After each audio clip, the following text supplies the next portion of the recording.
अस्सलाम वालेकुम स्टूडेंट्स, मेरा नाम वाजिद है। आप देख रहे हैं वाजिद अकेडमी और आज हम डिस्कस करने जा रहे हैं पीरीज से हमारे पास एक टॉपिक है जिसमें हम ड्राइव करेंगे वन डायमेंशनल वेव इक्वेशन को, या दूसरा हम कह सकते हैं उसको equation of a vibrating spring. ठीक है कि हमारे पास एक स्प्रिंग है जो वाइब्रेट कर रही है, ठीक है, उसमें जो वाइब्रेशंस प्रोड्यूस हो रही हैं, जो वेव्स प्रोड्यूस हो रही हैं, उनकी इक्वेशन को हमने क्या करना है, ड्राइव करना है। ठीक है, तो अब इसके लिए जो हमारे पास स्टेप्स हैं, ठीक है, हमने बेसिकली जो इक्वेशन हमारी है वन डायमेंशनल वेव इक्वेशन है उसको ड्राइव करना है। ठीक है, उसको ड्राइव करने के लिए हम क्या करते हैं, कुछ अजम्पशंस लेंगे। ठीक है, उसके लिए सबसे पहले हमें क्या करना होगा कि एक स्ट्रिंग लेंगे। ठीक है, अब स्ट्रिंग जो हम लेंगे उसको हमने क्या कर देना है, दोनों एंड से जो है वो क्या कर देना है, फिक्स कर देना है। ठीक है, टाइटली। ठीक है, तो सबसे पहले वो कहता है consider a stretch string of length L। ठीक है, कि आपने क्या किया, एक लेंथ L की स्ट्रिंग ली, ठीक है, स्ट्रेच कर दिया और उसको fixed at the end points, और उसके एंड पॉइंट से आपने उसको क्या कर दिया, फिक्स कर दिया। ठीक है, कि फॉर एग्जांपल आपके पास कोई भी स्ट्रिंग है, एक ये एंड है और एक ये एंड है, और इन दोनों एंड से आपने उसको क्या कर दिया, कस के बांध लिया, और वो स्ट्रेच्ड हालत में है। ठीक है, कि उसके अंदर जो है वो जो स्प्रिंग है वो क्या है, एक उसमें तनाव है। ठीक है, स्ट्रेच्ड है। ठीक है, इस तरह से आपने उसको टाइटली बांध देना है। उसके बाद we suppose that the string is originally laying along the X axis. ठीक है, कि जो स्ट्रिंग है वो क्या है, अलोंग एक्स एक्सिस है। देखिए, जब हमने क्या कर दिया कि स्ट्रिंग हमारे पास ये फॉर एग्जांपल हम कह देते हैं कि ये हमारे पास क्या है, वाई एक्सिस है और ये एक्स एक्सिस।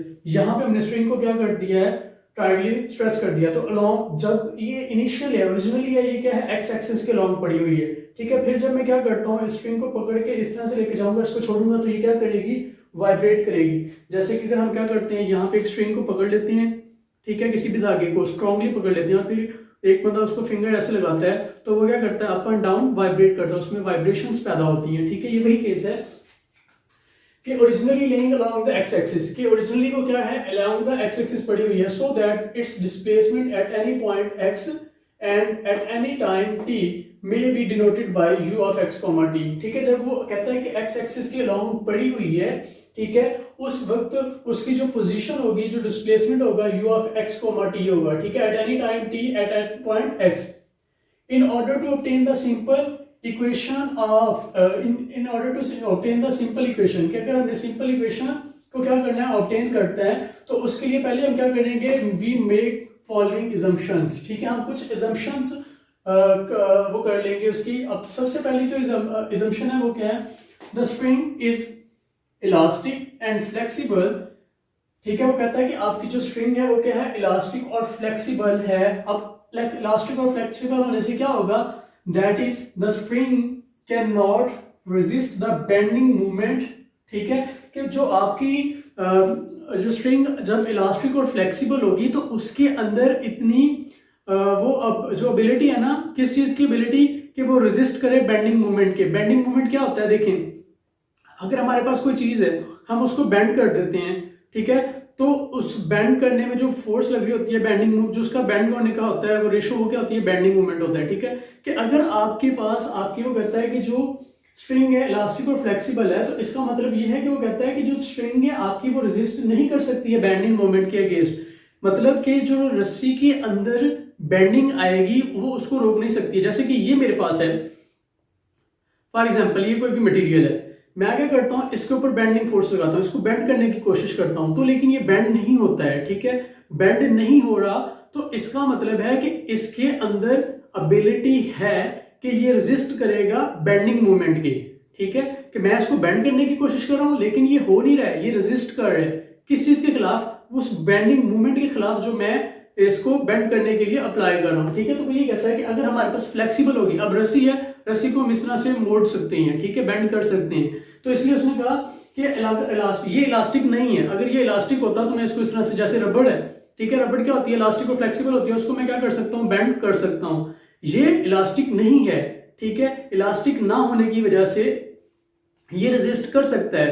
अगर ये इलास्टिक होता तो फिर इसके अंदर बेंडिंग मूवमेंट के खिलाफ रेजिस्ट करने की एबिलिटी नहीं होती। ठीक है, तो इस केस में वो ये कहता है the string is elastic and flexible, that is the string can not resist bending movement. ठीक है, कि वो बेंडिंग मूवमेंट के खिलाफ रेजिस्ट नहीं कर सकती है, एंड दस the tension in the string is always in the direction of the tangent. अगर वो उसको बेंडिंग के खिलाफ रेजिस्ट नहीं कर सकती है, वो बेंड हो जाएगी। जब बेंड होगी तो वो कहता है कि जो उसके अंदर रस्सी के अंदर टेंशन होगी ना, वो किसके अलोंग होगी, अलोंग द टेंजेंट होगी। ठीक है, कि अगर ये आपके पास रस्सी बेंड हो गई तो इस यहाँ पे अब देखिए, जब हमने रस्सी को बांध के रखा हुआ है, स्ट्रेच्ड है, ठीक है, तो उसके अंदर टेंशन तो है, टेंशन की वजह से ही वो स्ट्रेच्ड है। ठीक है, वो कहता है कि जब इसके अंदर बेंडिंग प्रोड्यूस होगी तो बेंडिंग के वक्त जो टेंशन होगी ना, जो टेंशन की डायरेक्शन होगी वो क्या होगी, अलोंग द टेंजेंट होगी। ठीक है, तो इसमें ये लिखा हुआ है कि the tension in the string is always in the direction of tangent, कि वो किसकी डायरेक्शन में है, डायरेक्शन ऑफ द टेंजेंट है। किसके टेंजेंट के, to the existing profile. To the existing profile मतलब कि उस वक्त ये जो कर्व है ना, प्रोफाइल होती है बेसिकली कर्व इज, अगर दूसरे लफ्ज़ों में इसको मैं बताऊं तो वो क्या है, कहता है the tension in the string is always in the direction to the tangent to the existing curve of the string. के उस वक्त जो कर्व होगी ना उस रस्सी के अंदर, उस वक्त जो कर्व होगी, उस कर्व का जो टेंजेंट होगा ना, उसकी डायरेक्शन में क्या होगी, जो टेंशन होगी, उस जो टेंशन फोर्स होगी उसकी डायरेक्शन उसी टेंजेंट के लॉन्ग होगी। ठीक है, उसके बाद जो नेक्स्ट असम्पशन हमने लेनी है, there is no elongation of the single segment of the string, कि किसी सिंगल सेगमेंट के अंदर भी, कि रस्सी के अंदर एलोंगेशन मतलब उसकी लेंथ नहीं बढ़ रही है। ठीक है, कि हमने फोर्स लगाया ना, तो हम कहते हैं कि एक चीज है, उसको फोर्स लगाते हैं, उसकी लेंथ ज्यादा हो जाती है, तो वो कहता है कि देयर इज नो एलोंगेशन, कि इसके अंदर इसकी जो लेंथ है उसके साइज में फर्क नहीं आ रहा है, मतलब जो उसकी लेंथ है वो एल ही रहती है, उसमें ज्यादा या कमी या ज्यादती नहीं हो रही है। तो ये कहता है देयर इज नो एलोंगेशन, कि उसका जो साइज है उसमें जो बढ़ोतरी है वो नहीं हो रही है of the single segment of the string, and hence by Hooke's law the tension is constant, और इसलिए टेंशन क्या है, कांस्टेंट है। देखिए हुक्स लॉ में क्या था, हुक्स लॉ ने हमें ये कहा था कि अगर आप किसी मटेरियल के ऊपर फोर्स लगाते हो, ठीक है, तो वो डायरेक्टली प्रोपोर्शनल होती है किसके, उसके अंदर जो डिस्प्लेसमेंट आती है उसके। ठीक है, अब हमने कहा कि जब रस्सी है तो उसके अंदर जो टेंशन है वो क्या है, फोर्स है, टेंशन इज अ फोर्स। ठीक है, अब ये क्या होता है, डिस्प्लेसमेंट होता है। ठीक है, कि जो फोर्स अप्लाई हो रही होती है वो डायरेक्टली प्रोपोर्शनल होती है किसके, वो कहता है उसकी लेंथ के। अब यहां पे हमने कहा कि रस्सी की जो लेंथ है उसमें ज्यादती नहीं, उसमें जो है उसका साइज बढ़ नहीं रहा है। अगर साइज नहीं बढ़ रहा मतलब ये आपके पास फिक्स है, तो ये भी क्या हो गया, फिर फिक्स होगा। तो इसलिए उसने ये कहा then by Hooke's law the tension is constant, तो टेंशन क्या होगी, कांस्टेंट होगी। क्यों कांस्टेंट हो रही है, क्योंकि ना डिस्प्लेसमेंट, फोर्स डिस्प्लेसमेंट के डायरेक्टली प्रोपोर्शनल है, तो इस केस में टेंशन क्या होगी, डायरेक्टली प्रोपोर्शनल होगी एक्स के लेंथ के। अब लेंथ नहीं बढ़ रही है, लेंथ कांस्टेंट है, तो टेंशन भी क्या हो गई, कांस्टेंट हो गई। ठीक है, तो इसलिए उसने कहा कि बाय हुक्स लॉ, ठीक है, by Hooke's law the tension is constant, tension क्या है, कांस्टेंट है। उसके बाद नेक्स्ट जो असम्पशन है वो क्या है, the weight of the string is small as compare to the tension in the string. अब देखिए वो कहता है वेट भी क्या होती है, एक फोर्स होती है।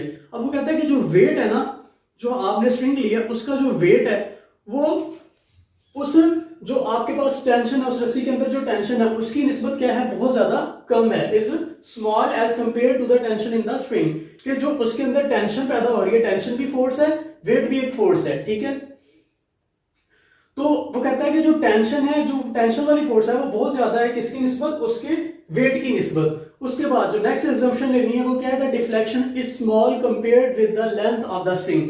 ठीक है, कि वो कहता है कि जो आपके पास लेंथ है, ठीक है, फॉर एग्जांपल इतनी बड़ी आपके पास रस्सी है, तो इसके अंदर जो डिफ्लेक्शन आती है, ठीक है, जो डिफ्लेक्शन आती है, जो डिस्प्लेसमेंट है वो क्या है, बहुत ज्यादा कम है, कि लेंथ इतनी ज्यादा है और डिफ्लेक्शन आपके पास क्या होती है, माइनर होती है। ठीक है, तो वो कहता है कि the deflection is small compared with the length of the string, कि जो स्ट्रिंग की रस्सी है, अगर रस्सी का जो लेंथ है स्ट्रिंग की, अगर लेंथ का कंपैरिजन हम उसके अंदर जो डिफ्लेक्शन है उससे करते हैं तो लेंथ ज्यादा है और जो डिफ्लेक्शन है वो क्या है, स्मॉल है।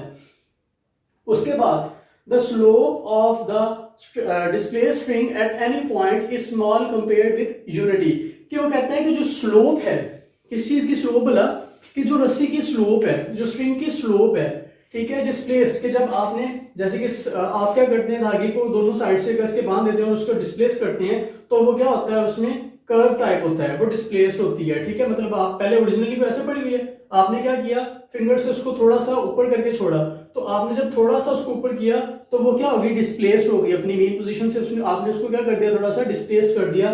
डिस्प्लेस्ड का मतलब क्या होता है कि अगर ये यहाँ पे है, आपने उसको थोड़ा सा यहां से पकड़ा और उसको आप यहां पे ले गए हो, ठीक है, तो ये आपने उसको क्या कर दिया, डिस्प्लेस्ड कर दिया, उसकी ओरिजिनल पोजीशन से उसको थोड़ा किसी और साइड पे ले गए हो, ठीक है। तो वो कहता है कि आपके पास the slope of the displaced string at any point is small compared with unity, कि उसकी जो स्लोप है ना वो 1 से बहुत ज्यादा कम है, ठीक है। कि अगर आप स्लोप निकालते हो, स्लोप की जो वैल्यू आती है वो 1 से क्या है, बहुत ज्यादा कम है, ठीक है। उसके बाद there is only pure transverse vibrations in the string, कि स्ट्रिंग के अंदर से जस्ट क्या है, जो है आपके पास ट्रांसवर्स वाइब्रेशंस हैं, लॉन्गिट्यूडनल वाइब्रेशंस नहीं है, ठीक है। अब लॉन्गिट्यूडनल और ट्रांसवर्स वाइब्रेशंस क्या होती हैं, देखिए जो लॉन्गिट्यूडनल जो हमारे पास वेव्स होती हैं ना, बेसिकली वो दो तरह की होती हैं, ठीक है। एक होती है लॉन्गिट्यूडनल और एक होती है ट्रांसवर्स। अब लॉन्गिट्यूडनल वेव्स में क्या होते हैं कि वेव्स बेसिकली क्या होती हैं कि जो मीडियम के पार्टिकल्स की वाइब्रेशंस होती हैं, ठीक है, कि वो वाइब्रेट करते हैं, ठीक है, उसको हम क्या कहते होते हैं कि वो हमारे पास वेव्स बनाती हैं। अब आपके पास कुछ पार्टिकल, ये फॉर एग्जांपल यहाँ पे आपके पास पार्टिकल है, ठीक है। अगर तो आपकी वेव, मतलब ये आपके पास वेव है, ठीक है। अब वो कहता है कि अगर आपकी वेव इधर को जा रही है, ठीक है, ये आपकी वेव इस साइड को जा रही है और आपके पार्टिकल्स क्या कर रहे हैं, अप एंड डाउन मूव कर रहे हैं अपनी, ये फॉर एग्जांपल यहाँ पे एक पार्टिकल था, ये अप मूव करता है और डाउन मूव करता है, ठीक है, कि वेव आपकी इस तरफ को जा रही है और मीडियम के particles up and down move कर रहे हैं, ठीक है, मतलब कि वो इसके क्या है, परपेंडिकुलर है, ठीक है। तो वो जो वेव्स होती हैं वो क्या होती हैं, ट्रांसवर्स वेव्स होती हैं, ठीक है, कि हमारे पास मतलब अगर हमारी वेव इस साइड पे जा रही है तो हमारे जो पार्टिकल्स होंगे ना मीडियम के, वो क्या कर रहे होंगे, इसके परपेंडिकुलर वाइब्रेट कर रहे होंगे, ठीक है। और अगर ये हमारे पास ट्रांसवर्स होती हैं, और लॉन्गिट्यूडनल में क्या होता है कि जिस तरफ वेव जा रही होती है उसी तरफ मीडियम, उसके जो पार्टिकल्स होते हैं वो क्या कर रहे होते हैं, उसी डायरेक्शन में वाइब्रेट कर रहे होते हैं, ठीक है। कि लॉन्गिट्यूडनल वेव्स जो होती हैं, लॉन्गिट्यूडनल जो वाइब्रेशंस होती हैं, फॉर एग्जांपल अगर आपकी वेव इधर को जा रही है तो आपका जो पार्टिकल होगा वो अपनी मेन पोजीशन के ऐसे ऐसे मूव करेगा, ठीक है, कि जिस तरह वेव जा रही होगी उन्हीं डायरेक्शंस में वो क्या करेगा, वाइब्रेट करेगा। अब ट्रांसवर्स में क्या होगा कि अगर आपकी वेव इस डायरेक्शन में जा रही है तो जो वाइब्रेट पार्टिकल्स होंगे वो अप एंड डाउन मूव करेंगे, ठीक है। तो इसमें उसने ये कहा कि हमारे जो particles, there is only pure transverse vibrations in the string, के स्ट्रिंग के अंदर क्या है, ट्रांसवर्स वाइब्रेशंस है। उसके बाद there is only external, there is no external force, ठीक है। एक और एजम्पशन हमने ली कि उसके ऊपर कोई भी एक्सटर्नल फोर्स एक्ट नहीं कर रही है, ठीक है।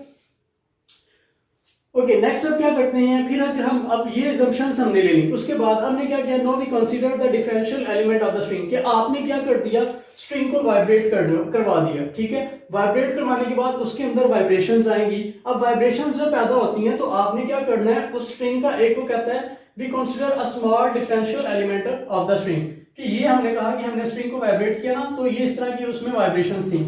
हमने क्या करना है, इतना एरिया उस स्ट्रिंग का ले लेना है कि आपने स्ट्रिंग को वाइब्रेट किया, अब आप क्या करते हो, इतनी लेंथ जो है ना, डिफरेंशियल एलिमेंट इतना एलिमेंट ले लेते हो स्ट्रिंग का, ठीक है।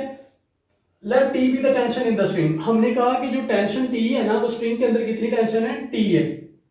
अब the forces acting on the element of the string in vertical direction R T sine beta minus T sine alpha. देखिए अब ये क्या हुआ, हमने कहा कि ये हमारी स्प्रिंग है, इसके अंदर क्या है, इसके अंदर हमने कहा टेंशन है, ठीक है, एट दीज पॉइंट्स, कि जब ये यहाँ पे हमने ये जो एलिमेंट लिया तो यहाँ पे टेंशन जो होगी वो टेंजेंट यहाँ पे होगा, और यहाँ पे जो टेंशन है टेंजेंट ये है मेरे पास फॉर एग्जांपल। अब वो कहता है कि देखें हमारी जो रस्सी है, ठीक है, जो स्प्रिंग है वो बेसिकली क्या है, एक्स एक्सिस के लॉन्ग तो मूव नहीं करेगी, क्योंकि हमने इधर से भी रस्सी को बांध दिया, इधर से भी बांध दिया, तो रस्सी आगे को मूव तो नहीं कर सकती ना, आगे को जाएगी ना पीछे को जा सकती है, क्यों, क्योंकि वो दोनों पॉइंट्स पे एक्स एक्सिस के लॉन्ग पे दोनों साइड से क्या है, फिक्स्ड है। अब रस्सी क्या करेगी, move just up and down move करेगी। तो जिस साइड पे मूवमेंट हो रही है फोर्सेस भी क्या होंगी, उसी डायरेक्शन में होंगी ना। देखें अगर एक्स एक्सिस के लॉन्ग फोर्स एक्ट कर रही है तो फिर उसको एक्स एक्सिस के लॉन्ग मूव करना चाहिए। मूव नहीं कर रही है तो इसका मतलब है, और ऐसी जस्ट मूव कर रही है कि कौन से वाई एक्सिस के लॉन्ग वर्टिकल पोजीशन में मूव कर रही है, तो इसका मतलब है जो भी फोर्सेस एक्ट कर रही है जस्ट कौन सी पोजीशन में है, वर्टिकल पोजीशन में है। ठीक है, अब हमारे पास यहाँ पे जो फोर्स एक्ट कर रही है वो है जस्ट टेंशन। अब यहाँ पे फॉर एग्जांपल यहाँ पे जो पॉइंट ए है, यहाँ पे टेंशन हमारे पास ये टी है। ठीक है, यहाँ पे इसका जो एंगल है ना वो कहता है कि ये अल्फा है। तो अब टी को जब हम रिजॉल्व करेंगे इसके कंपोनेंट्स में, तो एक हमारे पास परपेंडिकुलर कंपोनेंट आएगा और एक हमारे पास क्या आएगा, हॉरिजॉन्टल कंपोनेंट आएगा। जो हॉरिजॉन्टल यहाँ पे देखिए हमारे पास टी है फॉर एग्जांपल, ठीक है, यहाँ पे ये एंगल अल्फा है हमारे पास फॉर एग्जांपल हमने कहा, ठीक है, कि यहाँ पे जो एंगल है वो क्या है, अल्फा है। अब जब मैं इसको रिजॉल्व करूंगा, ठीक है, इस फोर्स को मैं क्या करता हूँ, रिजॉल्व करता हूँ, मैं साइड पे बना के इसको रिजॉल्व कर लेता हूँ, यहाँ पे चल कर लेते हैं कि फॉर एग्जांपल मैं कह देता हूँ कि यहाँ पे ये मेरे पास स्प्रिंग थी, ये मैंने कहा कि टेंशन टी है, ठीक है, ये एंगल बना रही है अल्फा फॉर एग्जांपल। अब जब मैं इसको रिजॉल्व करूंगा तो ये कंपोनेंट अगर ये टी है तो ये मेरे पास क्या होता है, टी साइन अल्फा होगा, और ये मेरे पास क्या होता है, टी कॉस अल्फा। ठीक है, ये हमारे पास होता है एक्स एक्सिस के अलोंग और ये फोर्स होती है हमारे पास वाई एक्सिस के अलोंग। अब एक्स एक्सिस के अलोंग तो मूवमेंट है नहीं, क्यों, क्योंकि एक्स एक्सिस के अलोंग तो वो फिक्स्ड है, मूवमेंट है जस्ट वर्टिकल डायरेक्शंस में। तो इस वक्त जस्ट फोर्स कौन सी रह जाएगी हमारे पास, वर्टिकल डायरेक्शन में जो फोर्स है वो है टी साइन अल्फा, और इधर मेरे पास क्या है, इधर मेरे पास टी साइन बीटा होगी, या ये मेरे पास जो है टी साइन अल्फा और ये मेरे पास क्या है, टी साइन बीटा है। तो जो रिजल्टेंट फोर्स होगी वो क्या होगी, कि रिजल्टेंट फोर्स क्या होती है हमारे पास, इस फोर्स में से ये जो मेरे पास डिफरेंस है इनका ये क्या आ जाएगा, मेरे पास रिजल्टेंट फोर्स आ जाएगी। ठीक है, उसके ऊपर ये मेरे पास क्या आ जाती है, रिजल्टेंट फोर्स आ जाती है।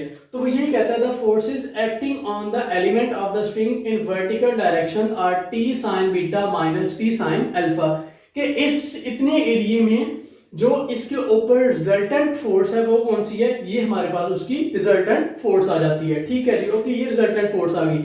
अब हमें पता है न्यूटन के सेकंड लॉ के अकॉर्डिंग कि इस जो हमारे पास ये इतना एलिमेंट है इसके ऊपर जो फोर्स एक्ट कर रही है वो ये है। ठीक है, हमें ये पता है कि जो फोर्स होती है, जब भी किसी बॉडी के ऊपर फोर्स एक्ट कर रही होती है, किसी पार्टिकल के ऊपर, किसी भी एलिमेंट के ऊपर फोर्स एक्ट कर रही होती है, वो उसमें क्या प्रोड्यूस करती है, उसके अंदर एक्सेलरेशन प्रोड्यूस करती है। ठीक है, तो now by Newton second law of motion equation of motion therefore will be, के according to Newton second law of motion की इक्वेशन ऑफ मोशन क्या होती है, हमने पढ़ा है F is equal to M A square होता है। ठीक है, न्यूटन सेकंड लॉ हमने क्या पढ़ा था कि उसमें हमने ये कहा था कि F किसके इक्वल होता है, एम ए स्क्वायर के इक्वल होता है। ठीक है,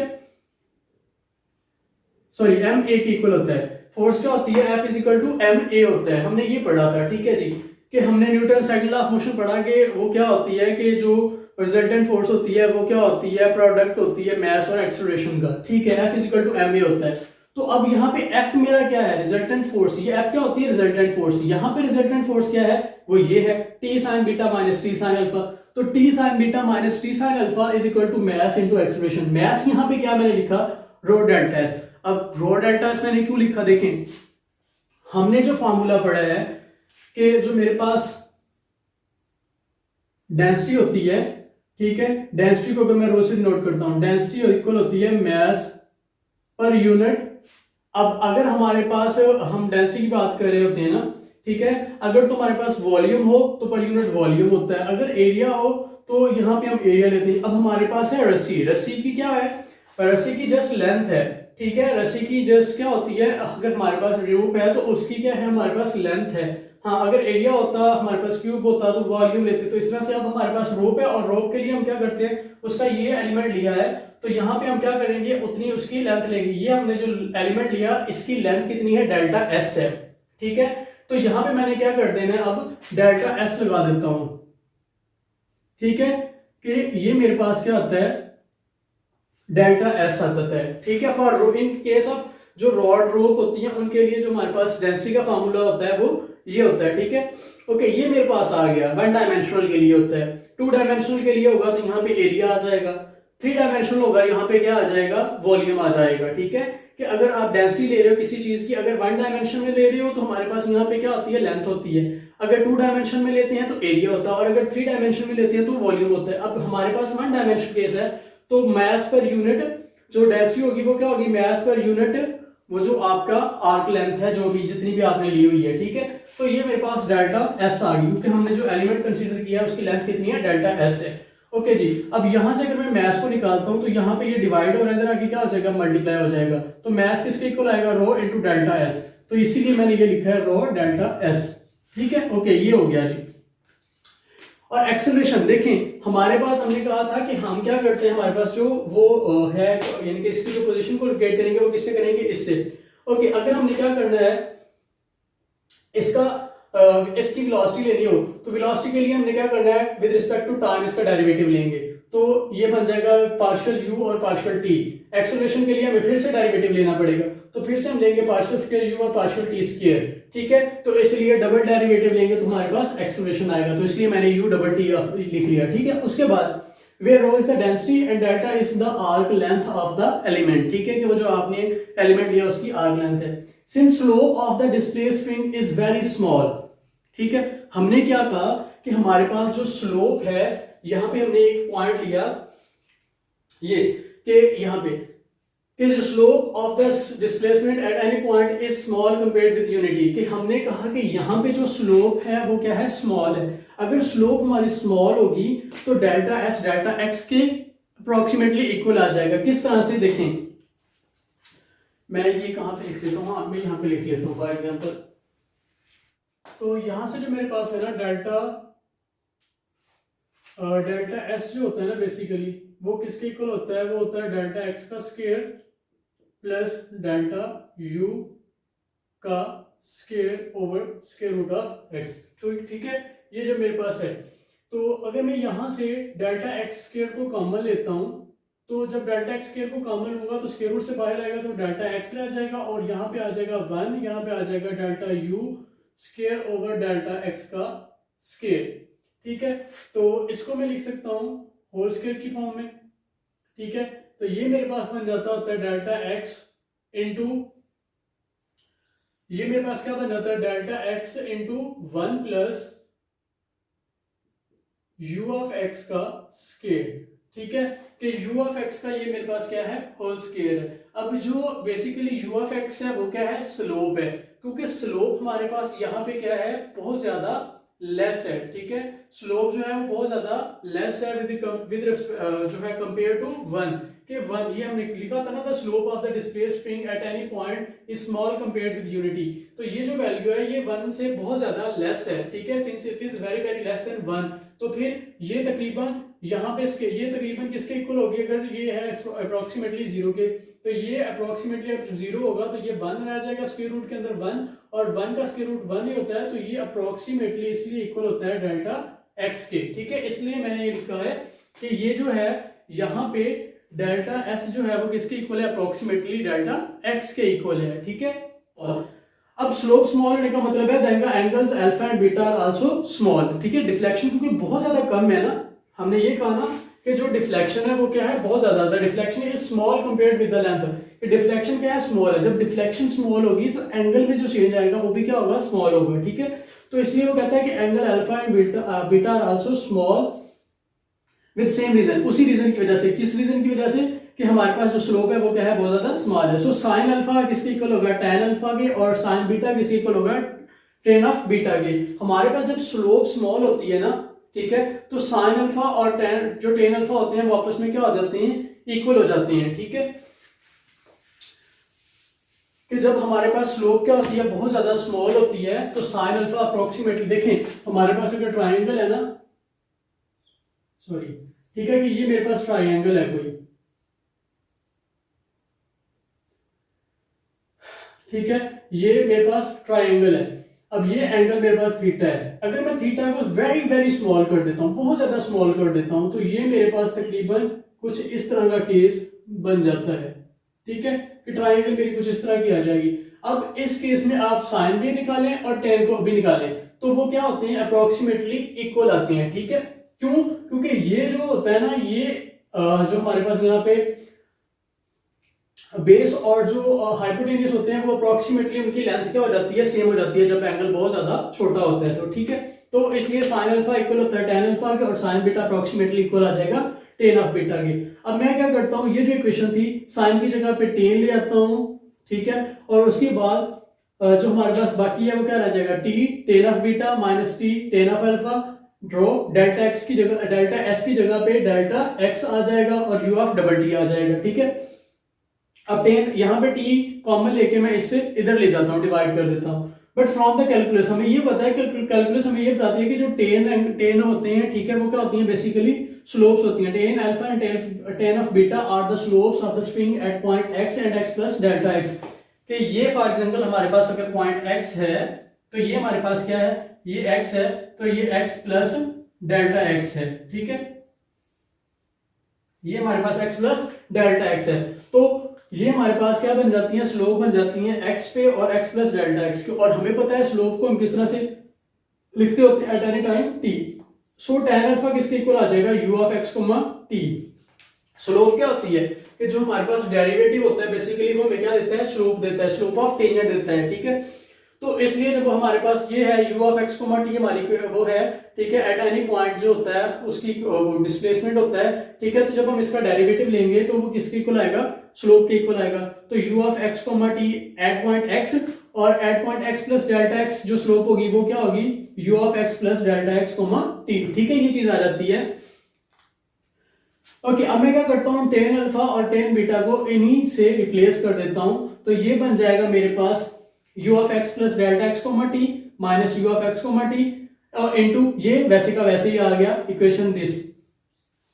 उसके बाद डेल्टा एक्स इधर मल्टीप्लाई हो रहा है, इधर लाके मैं उसको क्या कर देता हूँ, डिवाइड कर देता हूँ। जब डिवाइड करता हूँ तो ये मेरे पास बन जाता है इस चीज के इक्वल। अगर मैं कहता हूँ यहाँ पे limit delta x approaches to zero है, देखें u of x plus delta x minus u of x t, t इसमें क्या है, कांस्टेंट है, चेंज किस में आ रही है, x में आ रही है। ठीक है, और जब मैं डेल्टा x के ऊपर लिमिट अप्लाई कर देता हूँ कि वो अप्रोचेस टू जीरो है, तो ये क्या बन जाएगा, बेसिकली डबल डेरिवेटिव बन जाएगा। तो ये बन जाएगा u of x T, u of x बन जाएगा। ठीक है, if the limit delta x approaches to 0 then equation 3 implies that u of x is equal to rho over t u of double t।